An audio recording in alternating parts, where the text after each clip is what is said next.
Okay, my plan would be to make a glamour movie about organic farmers with Meryl Streep and Robert Redford as this hip, older farming couple who know it all. And then there's a love interest with one of the young apprentices who comes on the farm. But at the same time, there's this giant agribusiness that's trying to nose in on their land. So there are all these conflicting interests, and it all ends with a big harvest festival with everyone happy and everyone back where they're supposed to be, with the agribusiness guys run off somewhere. That's my plan. I'd like to make a movie, and of course, you know, change from all the violence and this and that and all that kind of thing, and have a movie where the people realize all of a sudden that just by their very nature, by the divinity within them, that they're actually more powerful than the government, more powerful than TV, more powerful than the media, and this revolt begins with the people, and it winds up having a happy ending in that everything works out. How about that? All I can think of is I'd like to see some really good science fiction, but nobody's making good science fiction anymore. Did they? I think they did, yeah. I think there was some really good stuff. There was some really good writing going on. Science fiction novels and short stories and things like that, but most of it now is based on you know, how wonderful they can do special effects and like Independence Day and, you know, those kinds of films. They there's a great Russian film, Solaris, that's about 3.5 hours long.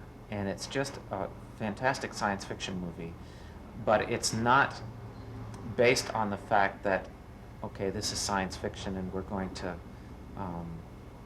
you know, wow you with what's going on. It's more about creation and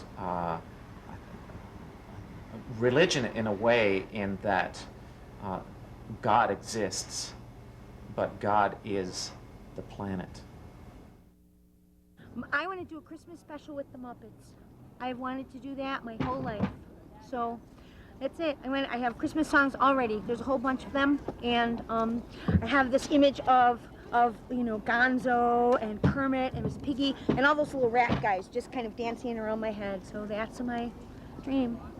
So if anybody sees this that can make it possible, call me. I'm Tricia Alexander from Chicago. Great. What would I do? Yeah. What would I do it about? Yeah. Probably about the diversity of people in Missoula, just because that's where I am, that's where I live right now. It's just, I don't know, there's so many different types of people. Like, before people like us started coming here, it was all just like cowboys and shit. This was like a hick town. You know, I've lived here for like 9 years, and it's changed a lot in the last couple of years, a lot. Like, I've been going on the road and coming back, and just, like, we've all been just bringing a little bit of the road back with us, and just kind of, it's like a sponge, like a magnet. And I would probably do a show about that. Yeah, it brings good people and good things.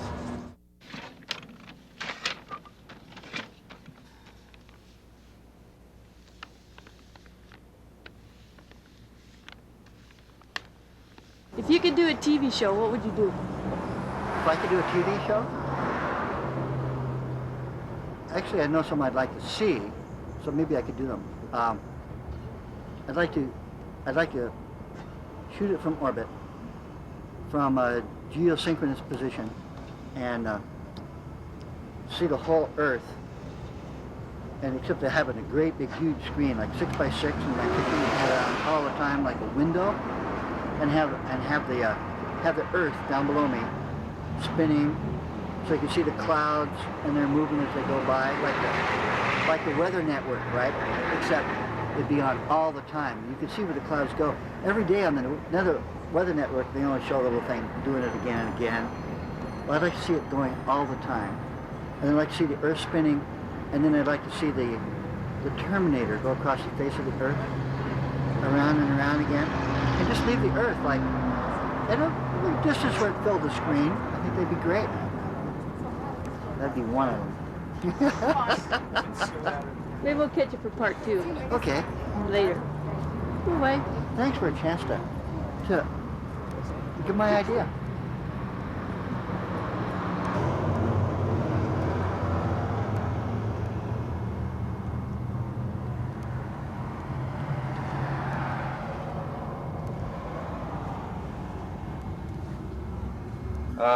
You could do one on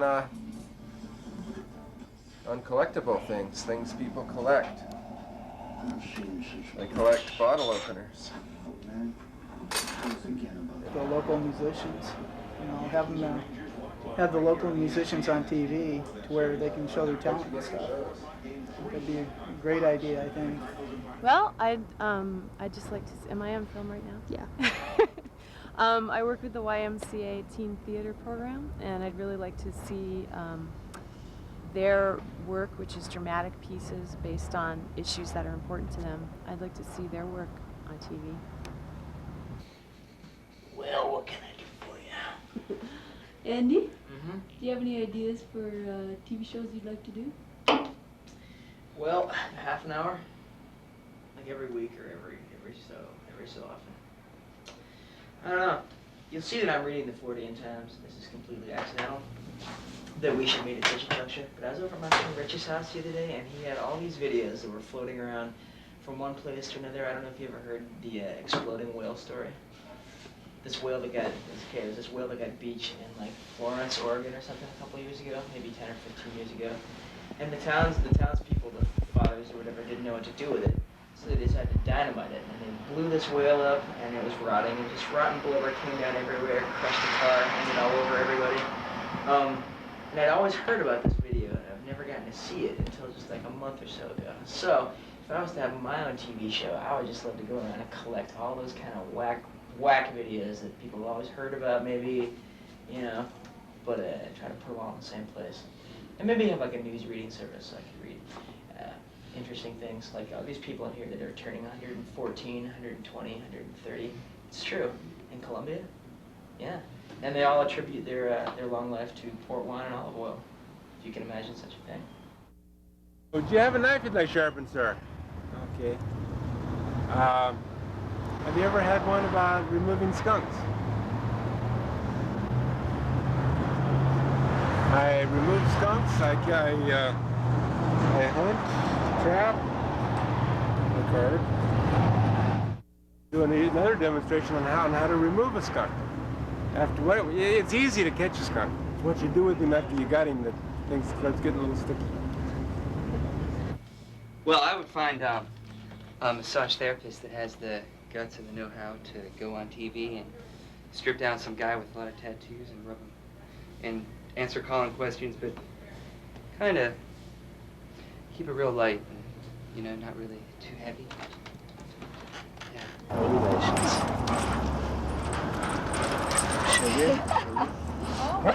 Well, I definitely, since I'm a dog person, the ordinance, the leash law ordinance, I think I would do a study on people and their dogs, because I don't think people mind well-behaved dogs. I think a lot more discretion needs to be used, so dogs can have some freedoms if they're behaved well. So I think I would do that. I would do a musical about a bakery, about a rock star, about the Atlantic. How about that? Well, I'd like to see more real facts about the environment come out. A lot of facts are just don't make it to broadcast television, mostly because they're big business money coming into those stations. So all you get is sound bites and big corporation money that skews facts. And I'm looking to try to create a television show that would just give viewers the straight dope on issues, not necessarily have a left-leaning angle or a right angle, just straight facts. And I think the facts alone would make up a lot of people's minds fairly on different issues. Do you think there's any issues that need to be discussed in Missoula? I just wrote a letter to the editor. You did? What was it? I just wrote a letter to the editor because I think that we need county commissioners who will look at all of our property rights and not just the property rights of developers who are making big changes in our town, like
Johnny, come home. Your loved ones are calling. Johnny, why do you stay so late? Johnny is gone a while, see the sowing out in the peaks of water. He's dancing with the miller's daughter. Johnny, come home, your loved ones are calling. Johnny, why do you stay so late? Johnny is gone a while, see Johnny, come home, your loved ones are calling. Johnny, why do you stay daughter? Okay. I love this thing.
Is there a Really? Sioux song? Let's hear a song, a real song.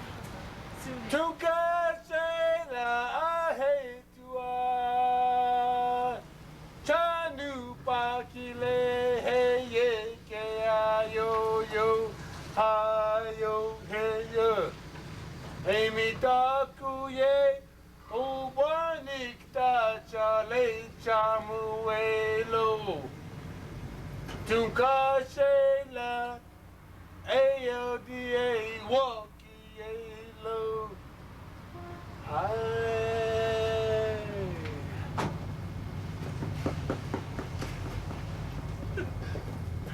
No, no.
Okay, engine stop. APA at a descent. Mode control both auto, descent engine command override off. Engine arm off. 413 is in. We copy you down, Eagle. Houston, Tranquility Base here. The Eagle has landed. Roger, Tranquility. We copy you on the ground. You got a bunch of guys about to turn blue. We're breathing again. Thanks a lot. Houston, that may have seemed like a very long final phase. The auto-targeting was taking us right into a football field.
John didn't go around.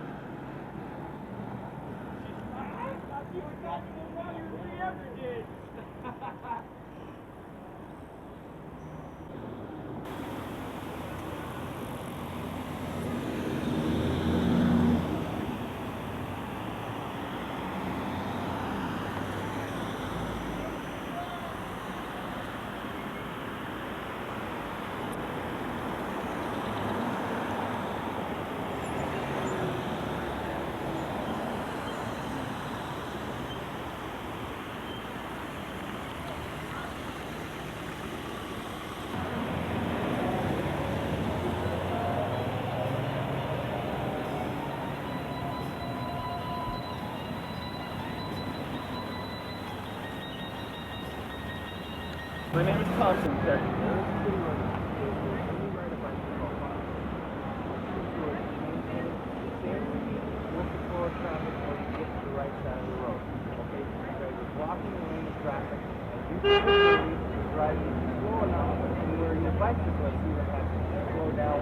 But they're not my bicycles. Everybody's doing this. What's your name? It's Thompson. And my only argument, if I'm wrong, then I'm sorry. My only argument is that I was that if I am in fear of being hit by a car in Missoula, that I may occupy my leg constantly. Hi. Yes?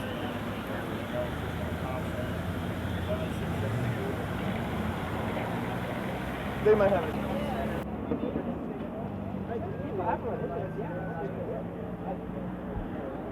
It's up to you. It's your call.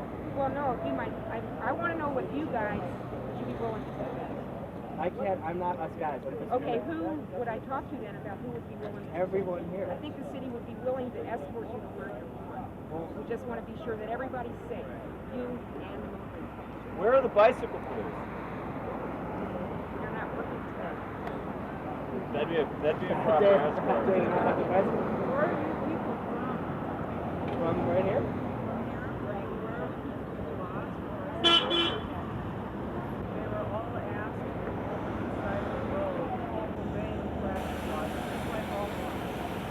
we are motorists. We're on bicycles.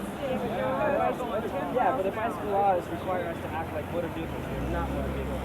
No, the bicycle law makes certain exceptions. For instance, you can drive drunk. You are accepted to motor certain motor. You can't keep a license. That's perfectly fair. You can just I think we know the law. You guys do not I'm not arguing whether you know all right? better You or not. understand that? We all understand. Because I have better things to do. And if you want to do this successfully, you need to obey the law. If you don't, no one will the other way. We'll assist you as long as you obey the law. Bicyclists, people in motor vehicles, we all have to get along. Okay? I understand what you do, and I respect that, but I don't respect the way you're doing it. And when you see an emergency vehicle, you go to the right and stop. Okay? We don't have a bicycle license. I could cite you for that right now. Okay?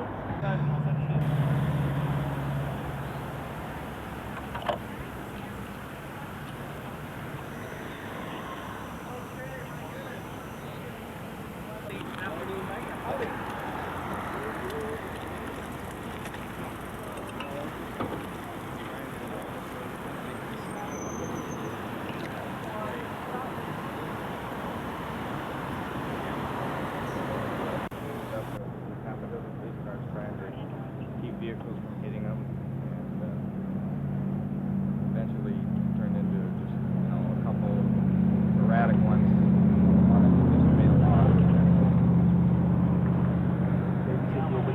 Yes, we had to, and now we have a traffic ban now that's going to follow them and try to keep them in a group that their lives aren't endangered. What I think.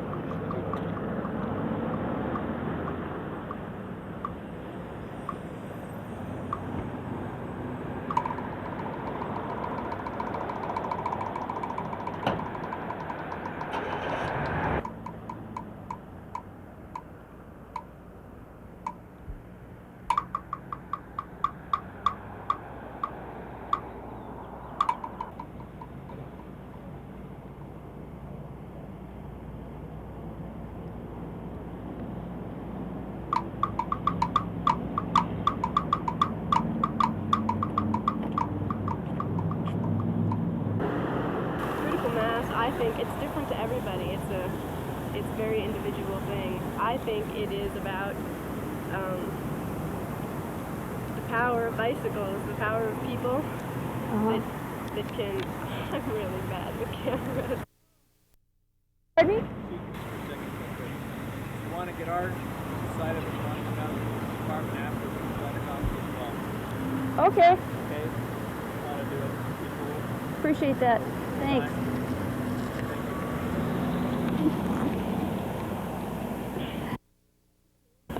I think critical mass, I think the main thing is that it's different to everybody. It means something different to everybody. To me, it means the fact that I'm sick of getting run over and yelled at and screamed at every time when I'm riding a bike alone. And besides the bike community, it's so exciting to be riding with people and hooting and hollering and taking over the streets, taking control and showing people this is what, this is sort of in your face. This is sort of a repercussion almost of what we go through every day, and here we are, bicyclists, out to show you that we have some validity and some power. So, hey. And I've been to one in Portland before where they probably had 100, 150 people, and it's exciting to take over the streets and block rush hour traffic in, a major city. It's something to show the people in Missoula that bicyclists are out here, and that we have power in numbers, and it's also to create a bicycling community. But it's different for everybody that is part of the group, and it's not a set group of people. It's just whoever wants to come and whoever wants to be a part of the bicycling community in Missoula. So, and it's different for everybody what they think of it, but that's what it means to me. So how'd you get in trouble? I was riding a bicycle.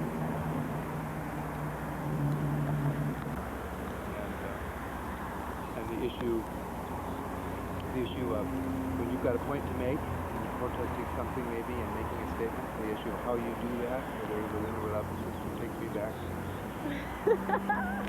Me back at 20-some years ago when I was also in school and protesting the war.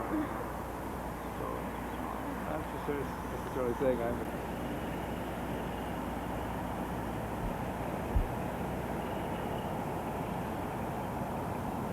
Yeah. Yeah.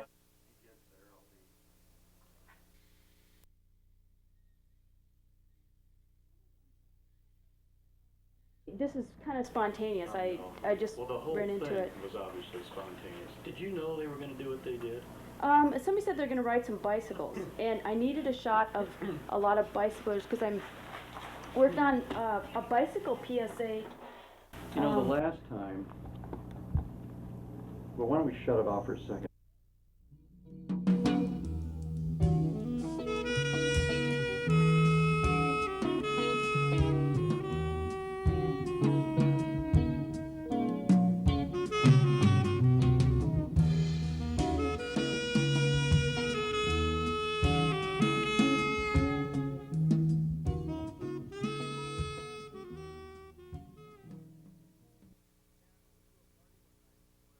And he went to a party one night where there was a little story about a snake and a Doberman pincer. You should tell that story. Oh well, it's a. So what happened? I had a okay. Sierra Leone is located about 8 degrees north of the equator between Guinea and Liberia. It's right on the coast. And I taught at a college that was a teacher's college that was located on the coast. And it was about 10 miles south of the capital city, which is Freetown. And the coastal communities were made up of liberated slaves after the British outlawed the slave trade, so the capital city became known as Freetown. And mostly what would happen is in the most of the coastal communities, those were repatriated African slaves. In the hinterlands, it was more of the indigenous tribal people that were there. And I lived about 10 miles, this college is located about 10 miles south of the capital city. And from there north, it was pretty much urban or or suburban, pretty well developed. From there south, it was all fishing villages and things like that, mostly Sherbo tribes people. And they were fishermen. And a lot of well-to-do European and American and Canadian businessmen would buy property and build really nice houses on the cliffs overlooking the beaches and the mountains overlooking the beaches. And the rainy season in that part of the world corresponds with the northern hemisphere spring and summer. So what they would do is from the period of May through October, when the rains were the heaviest, these business people would take that time to visit Europe or North America. And they would often have Peace Corps volunteers house sit their homes for them. And there was this one particular family by the name of the Marxes, and as luck would have it, they were timber people in West Africa, pulling a lot of hardwood timber out of the rainforest and sending it overseas. And they raised Doberman pinschers. And they were really proud of their collection of Doberman pinschers. And there were 4 of them, I believe, at the beginning of this particular summer. And a friend of mine named Valerie was asked to house sit this house. And she was throwing a party there in September, and she'd spent several months telling everybody all about it. And I would run into her in the capital city every now and then running errands, and she would tell, every now and then she would comment to me that another one of these dogs had disappeared and she didn't know what was happening. So I didn't think much of anything of it. She gave me directions to the place, and I ended up hitchhiking about further 10, 15 miles down the coast to get to this place. One of the rides I got was really good. It was 2 Sierra Leonean soldiers in a half-track with a 50 caliber machine gun mounted on the top. They tried to sell me a huge plastic hefty bag full of marijuana, and I didn't want anything to do with that. I got off and I was walking up to the pathway, hiking to this house, and I noticed that there seemed to be a lot of excitement. A lot of these Sierra Leonean servants were very, very excited about something, and they were stirring something in a big pot. And my friend Valerie came running up to me all excited. "Oh, you've got to see this, you've got to see this, come here." And she's pulling my arm all around the corner of the house, and there was this huge snake skin stretched out on poles. And they were awakened in the middle of the previous night by first the sound of the last dog growling, and then a crashing noise, and then the sound of the same dog yelping for help. And they ran out there and found the dog coiled up in 18 feet of python. And they were able to kill the snake before it ate the dog, but not before it killed the dog. And it was pieces of the snake that was being cooked in the pot, which we ate that night. And it was the snake skin that was stretching out in the sun. I told Richie that story the other day, and he was not long ago, and he was rather intrigued by it. So It's kind of an anti-shaggy dog tale. or an anti-timber barren story too.